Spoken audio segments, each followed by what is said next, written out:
নিজেদেরকে হিন্দু বলে ভাবতে লজ্জা হয়। হিন্দু সনাতন ধর্ম আজকের কোথায় কোথায় নেমে গেছে?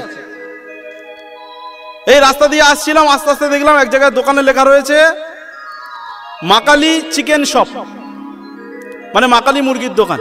আরে মুরগি খাবি খানা, মুরগি কাটবি কাট না, যা খুশি কর না, মা কালীর নাম করে কেন? কোথাও লিখে রেখেছে নিত্যানন্দ চরণ শোভা, নিত্যানন্দ শু হাউস। আরে তোরা জুতো পরবি পর, যা করবি কর, ঠাকুরের নাম করে জুতো দোকান। সনাতনী আজকের কোথায় নামছো? হিন্দু তুমি কি জেগে জেগে ঘুমাচ্ছ? আর কতকাল? আফগানিস্তান থেকে তো পালিয়ে এসছিলে, বাংলাদেশ থেকে তো পালিয়ে এসছিলে, এবার কোথায় যাবে ভেবেছো? এক জায়গায় কীর্তন করতে গিয়েছিলাম, যে লোকের বাড়িতে কীর্তন হবে সেই লোকের বাড়িতে গিয়ে আমরা উঠলাম। বাড়ির নিচে একটা দোকান রয়েছে, সেই দোকানে লেখা রয়েছে বাবার আশীর্বাদ। দোকানে উপরে লেখা রয়েছে বড় বড় করে বাবার আশীর্বাদ। তা আমি সেই বাড়িতে ঢুকে খুব খুশি হলাম, ভাবলাম এ ছেলে নিশ্চয়ই বাবা মাকে খুব শ্রদ্ধা ভক্তি করে। আমি গিয়ে বললাম বাবা কোথায়, আপনার বাবা কোথায়? তাকে একটু আমি প্রণাম করব। তিনি যে এমন সুসন্তান জন্ম দিয়েছেন তার জন্য তাকে একটা প্রণাম করব।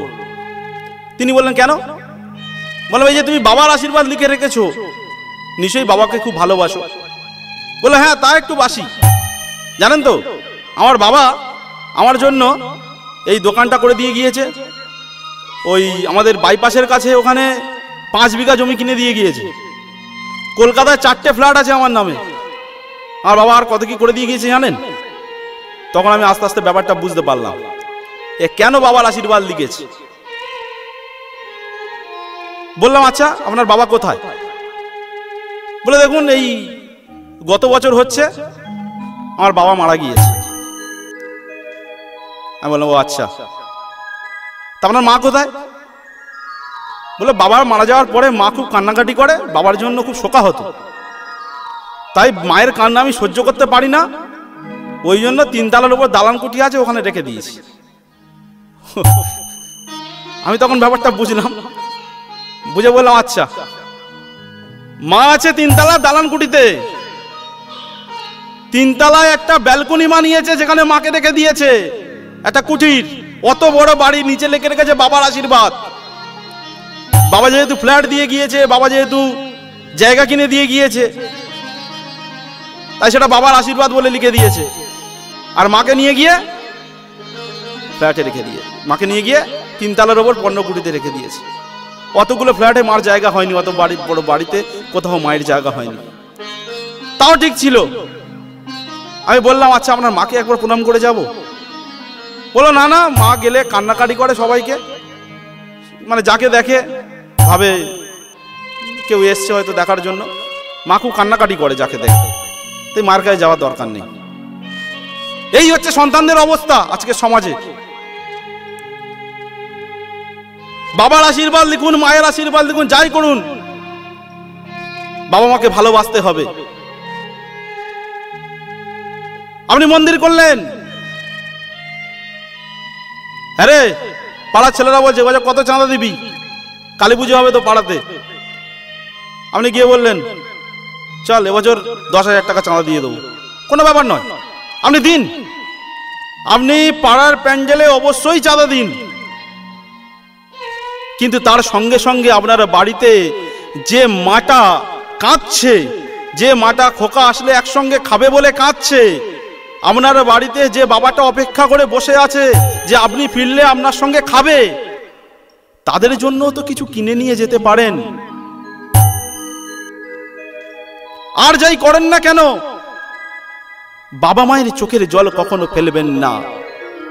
তাহলে আপনি যতই ভগবান ডাকেন না কেন, আর যতই পুণ্য করার চেষ্টা করেন না কেন, যতই তীর্থধাম ঘোরেন না কেন, বাবা মায়ের আশীর্বাদ যদি না পান এসব কোনো কাজেই লাগবে না। আমাদের হিন্দু সনাতনীদের এটাই তো কালচার, এটাই তো আদর্শ। জননী জন্মভূমিশ্চ স্বর্গাদপি গরীয়সী, পিতা স্বর্গ পিতা ধর্ম। পিতা হি পরমন্তব। এই বাবা মায়ের প্রতি শ্রদ্ধা আমাদের হিন্দু সনাতন ধর্মে রয়েছে। আমরা ভগবানকে যেমন পূজা করি, ঠিক তেমনি বাবা মাকেও শ্রদ্ধা জানাই। অনেক বিধর্মীরা আমাদেরকে বলেন, এরা দেখ ঠাকুর তোলে আর ড্যাং ড্যাং করে বিসর্জন করে ফেলে দেয়। আবার এখন ডিজে উঠেছে, ভয়ঙ্কর ডিজে বাজনা। মা দুর্গা আসে বলে আমার মনে হয় না। কারণ স্বর্গ থেকে যখন মা দুর্গা আসে খুব টেনশনে পড়ে যায়। হ্যাঁ, সত্যি বলছি, মা দুর্গা যখন স্বর্গ থেকে আসে খুব টেনশনে পড়ে যায়। যে কমিটি নিয়ে যাচ্ছে না জানি কি ডিজে বক্স তৈরি করেছে। ওই যে কদিন থাকতে হবে আমার, কতটা যে কষ্টে সেই প্যান্ডেলে থাকতে হবে তার ঠিক নেই। তাই মা দুর্গা খুবই টেনশনে পড়ে যায়, আসতে পারে না। আমাদের হিন্দু সনাতনদের কালচারে এগুলো নেই। আপনি মদকে বিসর্জনে কেন নাচবেন? আপনি মদকে ডিজে বাজিয়ে নাচবেন? হিন্দু সনাতন ধর্মকে আপনারা কোথায় নিয়ে গিয়ে দাঁড় করাচ্ছে? আজকের আপনি ডিজে বাজাচ্ছেন, কালকের আপনাকে ডিজে বাজাবে। মা আসে তখন আনন্দ করি আমরা, মা দুর্গা আসেন। আর যখন চলে যায় আমরা দুঃখ পাওয়ার কথা। আপনার নিজের বাড়ির মা যখন মারা যায়, আপনি কি ডিজে বাজিয়ে শ্মশানে নিয়ে যান বলুন তো? আপনার নিজের বাড়ির বাবা যখন মারা যায়, আপনি ডিজে বাজিয়ে শ্মশানে নিয়ে যান? আপনার বাড়িতে আপনার বোন এসে যখন শ্বশুর বাড়ি চলে যায়, আপনি নিশ্চয়ই আনন্দ করেন। আপনার ভাই এসে যখন দূরে কোথাও চলে যায় আপনার বাড়ি থেকে, আপনি আনন্দ করেন? ডিজে বাজান না তো? তাহলে ভগবানের জন্য কেন? একটু খোল করতাল নিয়ে হরিনাম করে চোখের জলে মাকে বিদায় দিন। আর যখন মাকে আনবেন, খুব শ্রদ্ধা ভক্তি ভরে মাকে নিয়ে আসুন।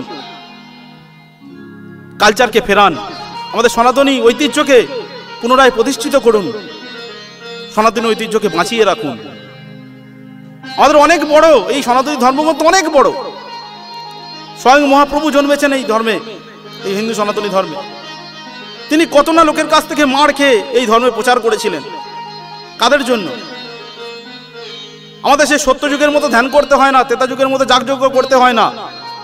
মহাপ্রভু এসে আমাদের মাঝে বিলিয়ে দিয়ে গেলেন মহামন্ত্র হরিনাম। হরে কৃষ্ণ কৃষ্ণ কৃষ্ণ হরে হরে, হরে রাম রাম রাম হরে হরে।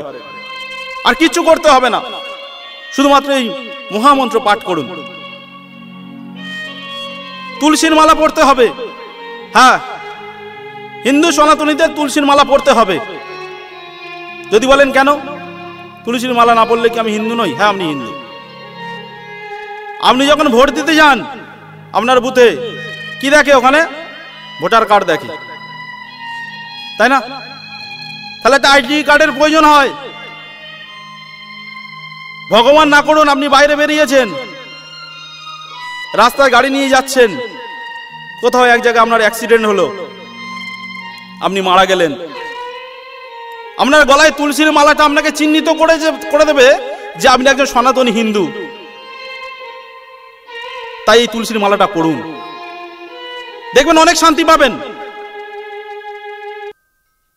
যার সঙ্গে যখন দেখা হবে, হরে কৃষ্ণ রাধে রাধে, জয় শ্রীরাম, যার যেটা ভালো লাগে। এখন তো আবার জয় শ্রীরাম পার্টির স্লোগান হয়ে গিয়েছে।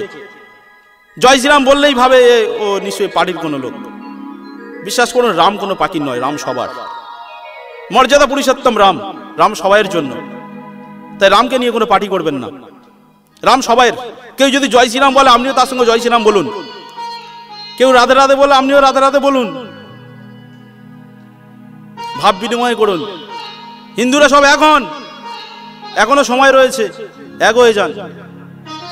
গীতা পড়ুন, বাচ্চাকে গীতা পড়ানো শেখান। যারা আমিষ খাচ্ছেন তারাও তুলসীর মালা পড়ুন।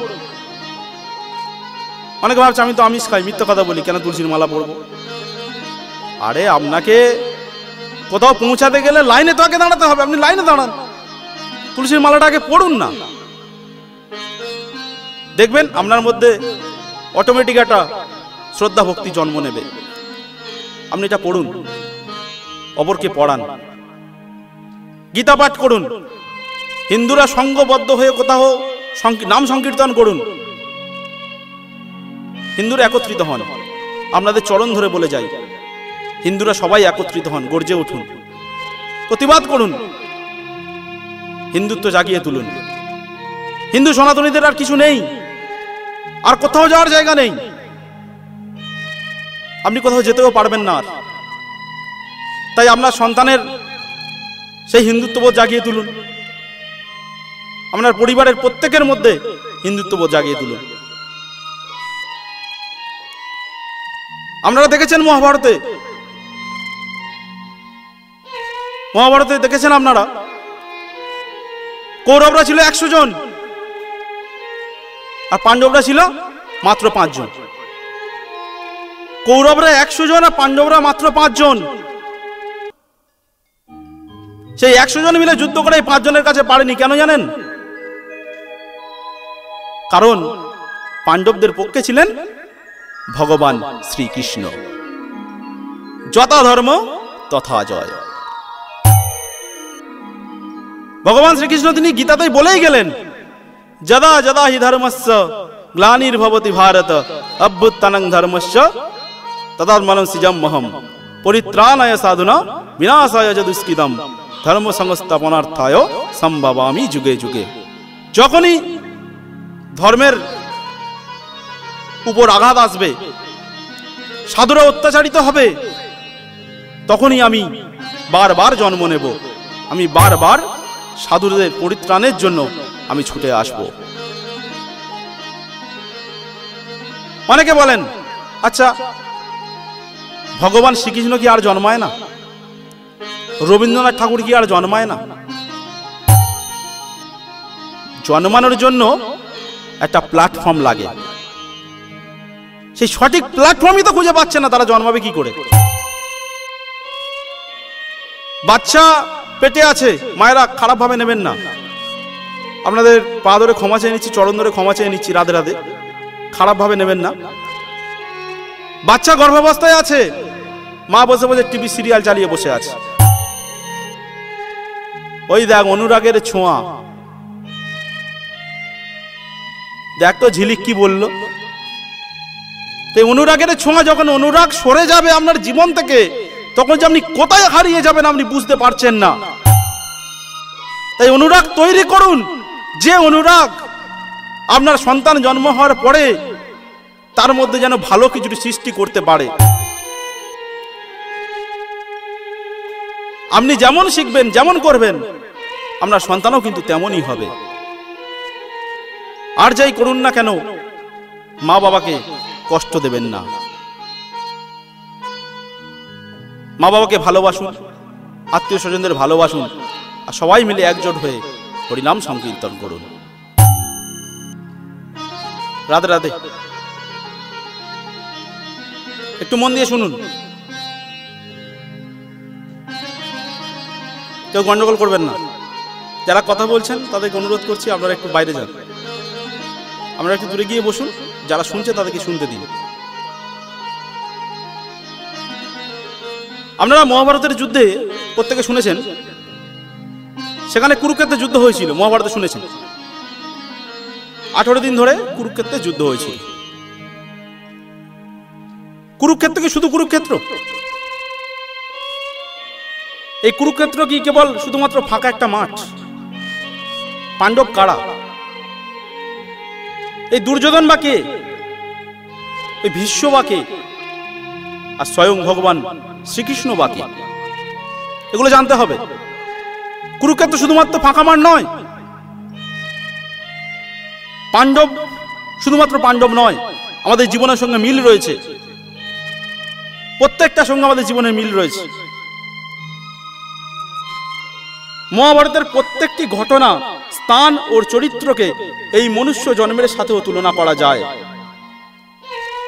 মানুষের জীবনের ঘাত প্রতিঘাত, আশা হতাশা, ধর্ম অধর্ম, সেই সব কিছুর চরিত্রায়নই হলো মহাভারত।